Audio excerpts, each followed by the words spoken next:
can you give us more details about ADF development in Eclipse? Sure. So yeah, about I guess it was 2 years ago or so now, we started a project to really beef up our Eclipse support. So with the acquisition of BEA, we inherited some Eclipse plugins and a development team that was very familiar with working with Eclipse from BEA. And we felt that at that time it was a very good idea to really produce some specialized plugins to help developers who wanted to work in Eclipse work with various parts of the Oracle platform. So that's not just ADF, but also working with the Oracle database, working with WebLogic Server, and so on. And so we've aggregated these plugins and started to build new ones under the general packaging of the Oracle Enterprise Pack for Eclipse. And we started off with, if you like, the basics, making it very easy for an Eclipse developer to work with the WebLogic Server, deploy, profile, and so on. We then started to look at, well, how about database modeling? We know, every developer needs to do a little bit of database modeling, if only to view the schema they're working with.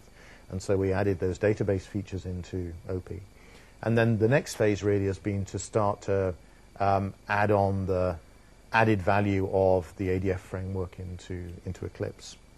So phase one of that, which we've already completed, was to add support for using the ADF Faces components within Eclipse, so providing all of the code insight, all of the editor support, to make it very easy to build an ADF Faces application inside the Eclipse IDE and deploy that, of course.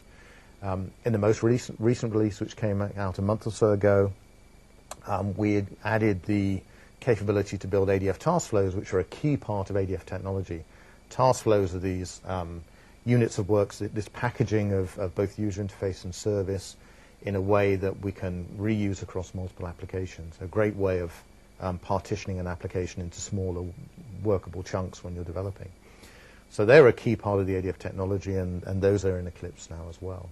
And the future aims there are very simple. We're going to keep doing more. As it's a matter of just prioritizing things in what we think are the sensible orders.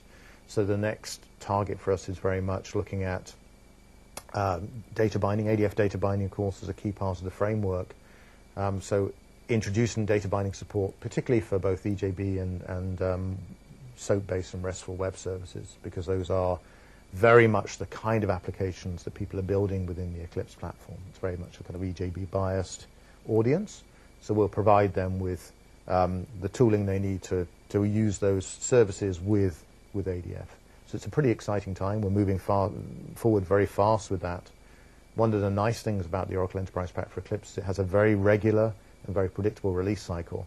So unlike JDeveloper or Fusion Middleware as a whole, which will release, once every 18 months for a major version, OEPE actually has a much more aggressive 3 or 4 month cycle. So we can get smaller feature releases, but it does mean that we can get things out to developers much more quickly. So it's a pretty exciting time.